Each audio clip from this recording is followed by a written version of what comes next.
Jokowi, yakni Roy Suryo, Dr. Tifa, dan Rismond Syarifar berturut-turut diperiksa penyidik Polda Metro Jaya.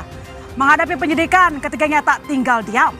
Roy, Dr. Tifa, dan Rismond lebih dulu menyiapkan amunisi buku berjudul Jokowi's White Paper.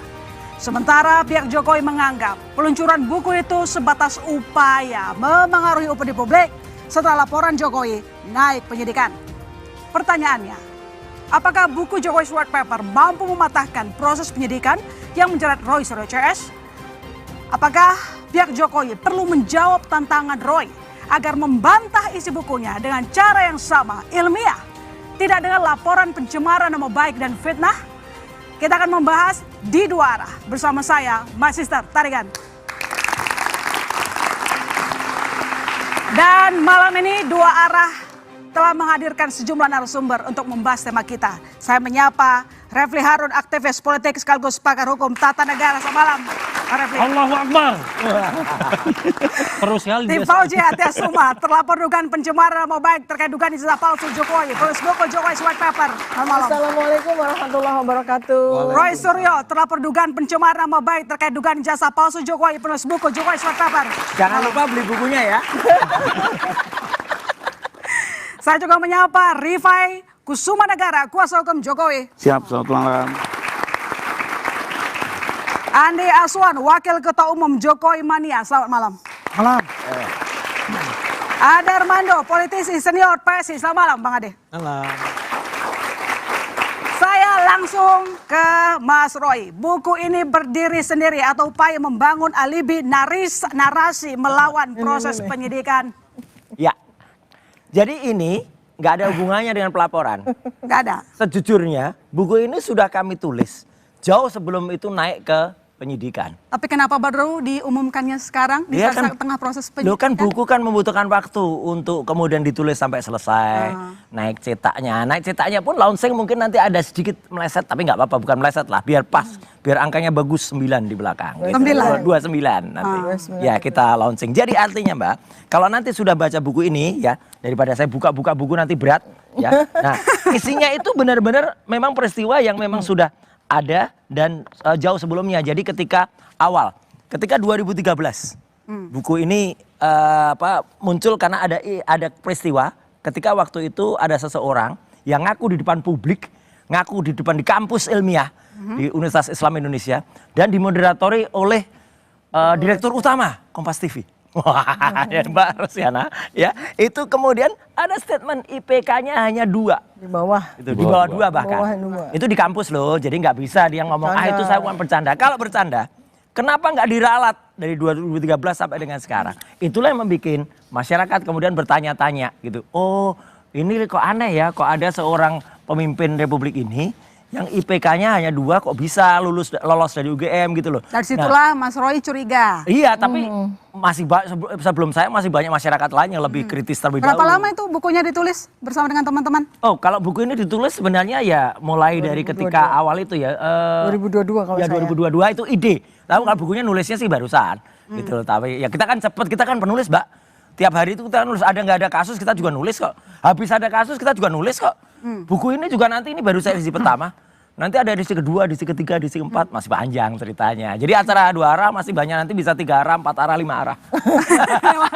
Oke, Mas Rifai, menurut Mas Rifai sendiri, apa yang dilakukan atau tiba-tiba ada buku? Apakah ini merupakan sebuah narasi melawan proses penyidikan? Ya, paling tidak kami melihat ini sebagai sebuah cara membangun alibi. Membangun alibi. Seolah apa yang dilakukan oleh pihak yang selama ini mengklaim dirinya ahli adalah dalam rangka penelitian. Sekalipun memang keterangannya Bang Roy tadi agak berbeda sama keterangannya Bang Rismond pada saat kami talk show ya. Waktu itu Bang Rismond meminta penundaan karena 17-an. Tapi setelah didesak oleh host, dia menjelaskan bahwa kami menunggu selesainya soft launching buku. Dari situ kan berarti terlihat bahwa buku ini sebenarnya baru diselesaikan. Karena Mas Rifai bilang bahwa ini merupakan membangun alibi. Penyidikan yang mungkin sudah semakin lebih menegangkan kan begitu. Oke, karena tadi lebih kurang kan banyak pihak menunggu siapa tersangka. Oke, saya potong Mas. Kalau tadi Mas Rifai mengatakan bahwa ini merupakan cara dari Roy CS membangun alibi. Alibi apa yang Anda maksud? Ya, jadi memang seperti saya jelaskan tadi ya di awal bahwa memang 10 tahun terakhir ya, para pelaku fitnah ataupun pencemaran pada umumnya itu selain berbicara dia untuk kepentingan umum, pembelaan diri dalam rangka penelitian dan berbagai macam, ya lebih kurang di situ bermainnya gitu ya. Ada yang berhasil, tapi banyak yang nggak berhasil. Ya, karena kembali lagi, ya kami juga sering mendampingi tersangka ya, itu yang biasa kami bangun. Tapi juga hakim tidak mudah dikecoh gitu ya, semudah itu bisa menelan ya. Tapi ada kasus yang satu berhasil, salah satunya teman saya, Mas Haris Azhar, beliau berhasil. Mungkin Bang Refli juga tahu ya. Jadi dia bisa lepas dari tindak pidana fitnah dan pencemaran nama baik. Oke. Sekalipun kalau saya lihat sih dari fakta-fakta yang terjadi sangat berbeda dari kasus ini. Jadi menurut Mas Rifai, Roy CS lagi ngeles? Ya apa enggak? Lebih kurang begitu. Dan Lebih wajar kurang itu begitu. setiap orang boleh membela Oke, diri dengan Mas cara. ngeles doang, bangun opini, bangun alibi doang. Ngeles. Kalau mau les tuh dulu sebelum masuk perguruan tinggi itu kita les ya. Itu les bahasa Inggris, les apa itu ngeles ya. Gini aja, tadi kan Bang Rifai menyatakan mengaku ahli. Ya. Sebenarnya sama juga dengan kemarin pertanyaan teman-teman media. Saya kemarin juga datang ketika dokter Tifa diperiksa. Roy Suryo diperiksa lagi. Saya tunjukin undangannya dari Polda Metro Jaya. Ini apa saya sebagai apa? Sebagai ahli. Jadi kemarin tuh saya datang ke Polda Metro, diperiksa sebagai ahli. Polda Metro saja mengakui saya itu selalu ahli di kasus yang lain. Gitu loh. Jadi bukan ngaku ahli, Polda Metro saya mengakui gitu loh. Jadi artinya terserahlah kalau orang bilang kami itu mengaku ahli, tapi yang jelas insya Allah ya memang nggak mungkin orang biasa, maaf lagi, pinjam lagi dokter. Bisa nulis 700 halaman. Ini 700 halaman bener loh, nggak kosong loh ini ya. Dan ini bukan buku Shinchan loh ya. Kalau buku Shinchan ada gambar-gambarnya. Ada orang yang bisanya cuma lihat buku Shinchan, lihat gambar. Jangan harapkan ada gambar-gambar banyak di sini. Ya, memang ada gambarnya sebagai ilustrasi agar supaya orang tuh gampang melihat. Dan juga ada rumusnya nih. Ini ada codingnya juga. Buku ini ya kan. Jadi kalau mau belajar menjadi dokter Saya intip dong. bisa juga intip silakan. Nggak usah diintip, Pak, dibilang. Oke, saya ke Bu Tifa. Karya ilmiah atau upaya membentuk opini publik buku ini? Satu ya, jadi kalau saya secara pribadi, kami kan bertiga menulis secara terpisah ya. Saya sendiri membuat manuskrip riset 45 riset terkait dengan inkonsistensi dan inkoherensi neurokognisi dari Joko Widodo. Itu dari sejak tahun 2022. Dan sebagian dari 45 itu rencananya saya publikasi melalui jurnal internasional. Ya, tetapi sebagiannya saya masukkan di dalam buku ini 158 halaman sendiri. Jadi dan itu adalah sebuah karya ilmiah ya. Kalau secara pribadi saya secara pribadi itu ilmuwan tuh dari sejak ribuan tahun yang lalu memang menghadapi seperti ini. Ya. Seperti Socrates ya, kemudian Hypatia, Al-Hallaj, Ibnu Rushd ya, Galileo Galilei. Jadi biasa saja gitu ya, kita jadi saksi, kemudian kita naik jadi terlapor, kemudian naik jadi tersangka, terdakwa, di penjara, itu biasa buat ilmuwan.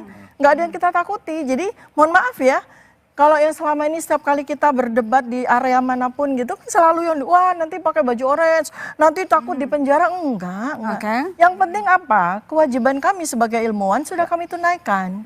Ya, mau terus di luar, mau terus di mimbar kuliah, mau terus di mimbar universitas, mau di mimbar seperti ini, ataupun di dalam tahanan dan segala macam, tidak ada apapun yang bisa menghalangi pikiran yang terus bekerja untuk memberikan kebenaran kepada masyarakat. Dan dasarnya Mbak, di buku ini kami tulis jelas hak konstitusional rakyat dan hak asasi manusia. Nah itu ya yang menjadi dasar bagi kami.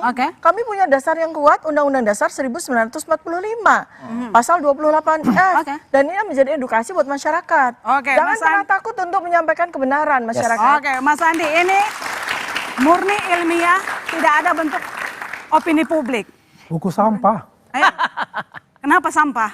Dalam membuat sebuah buku itu, saya mengutip kata-kata dari Kang Andar, ya, seorang penulis buku juga. Buku itu adalah jendela kalbu. Artinya ketika menulis buku itu, ya menuangkan pikiran, menuangkan perasaan, tidak dilandasi dengan kebencian. Itu paling penting untuk itu, karena dia menuangkan buku itu untuk bisa dibaca oleh pemirsa dan bisa diresapi apa intisari dari buku itu. Kenapa saya katakan buku sampah? Penulisnya salah satu itu juga diduga ijazahnya palsu. Di mana etika dan moralitas dalam membuat buku itu? Ini perlu diperhatikan juga dalam hal itu gitu loh. Karena ini mengedukasi masyarakat, membawa masyarakat mengerti atas pemikiran-pemikiran kita tanpa dilandasi yang namanya kebencian. Begitu Mbak. Kalau soal moral, salahnya gimana? Bagaimana seorang yang diduga ijazahnya palsu mengatakan ijazah yang dia Sebut teliti adalah siapa palsu? dia. Kedua, studi komparatifnya itu tidak ada. Di mana studi komparatifnya? Kalau dia ya membuat buku itu berdasarkan ada studi komparatif dari ya katakanlah ijazah yang diselidiki itu dari siapa? Dari teman-temannya Pak Jokowi itu sendiri dengan tahun yang sama. Karena begini, waktu salah satu koleganya beliau ini ya mengecek di beberapa fakultas, terutama yang dikatakan adalah skripsinya, diketemukan banyak yang tidak ada tanda tangan dari itunya, dari pembimbingnya, ini banyak sekali. kebohongan juga Fakultas ini. hukum ada, kan dibongkar semua itu. Apakah ditunjukkan? Kan kita bisa lihat. Ini lucu Mbak. Ada orang belum pernah lihat tapi bisa menilai. Bohong nggak itu? Bagaimana bisa orang ditunjukkan oleh kolega saudara itu? Nih, kok nggak ada ya? Maksudnya buku Kok ini. nggak ada ya? Maksudnya buku Nomornya tuh ini. nggak ada, tanda tangannya nggak ada. Nanti itu dulu, jelas. ini ngaco aja. Ya bukan ngaco. Kalau Buku itu ini, selesai buku ini mau pernah ngaco. baca belum? Kita nggak bisa ngitung, metodenya aja udah nggak jelas. Lah Pertama iya, studi orang komparatifnya belum pernah tidak baca ada. buku, sudah Studi bisa menilai komparatifnya bukunya. dari Konyol. ijazahnya Pak Jokowi, skripsinya Pak Jokowi tidak ada. Diambil dari mana? Dari medsos. Ini belum baca buku udah Beliau ngaco. sudah lihat bagaimana ijazahnya. Ngaco banget. Dan terakhir, yang mengeluarkan ijazah itu Profesor Opa. Dan sudah clear dia mengatakan, mengklarifikasi itu. Benar, Joko Mana? Widodo adalah alumni dari Universitas. Tapi dia Oke. terakhir kalimatnya nggak bertanggung jawab. Baca dong, lihat dong dalam press conference yang terakhir. Ini nggak update ini. Ya, Oke. Nggak perlu itu. ya, sudah jelas Statement sudah terakhir dikatakan. 5 menit Dr. Tifa, itu bicara itu. Dr. Tifa, Mas Andi meragukan bahwa buku ini merupakan karya ilmiah. Jawaban Anda? Ya kalau susah sih kalau kita sebagai saintis yang sudah puluhan tahun ya, saya 35 tahun jadi saintis, kemudian yang menilai itu MBA-nya tidak jelas, online. Sorry ya, Tidak jelas. sorry ya. Saya tahun 1996 Kemudian lolos katanya dari ya, Pamantasan Universitas Manila. saya sudah tahu MBA ya. itu tidak ada di Indonesia. Orang yang MBA lagi itu bicara, hanya ada ya, di orang yang lagi bicara ini Philippines, lagi Singapura. dicari-cari Ya. sama temennya Kalau Anda mengatakan Universitas itu, justru Anda saya Pajajaran pertanyakan, ya. di mana Orang yang lagi konsep bicara Anda, ini, di mana background Anda sebagai dokter? orang Ternyata yang lagi tidak jelas bicara untuk ini Oke. sedang dicari-cari oleh alumni Universitas Pajajaran. Saya sendiri kandidat dokter dari Universitas Pajajaran. Oh, iya. Dia lagi dicari-cari sama alumni Universitas Pajajaran. Silakan Ada aja. tanggung jawab Saya yang dicari. wakil ketua umum IKA Unpad Jakarta dan saya sekretaris badan eksekutif Ini ngaku-ngaku nggak Ngaku-ngaku. Himpunan Alumni Perguruan Tinggi Negeri se-Indonesia. Saya kenal semua teman-teman IKA. Oke, baik. Tanyakan Sekarang, saja. baik, sekarang Dr. Tifa tolong dijawab. Ini Apa itu? diragukan buku ilmiah. Jawaban Anda, buktinya apa? Metodenya, segala macam. Oh, Jelaskan rinci. Ya gampang kalau Ya itu ya. gampang ya. Kalau dari sisi saya ini sepertiga buku saya tulis. Buku ini buku neurokognisi, metakognitif, metadata.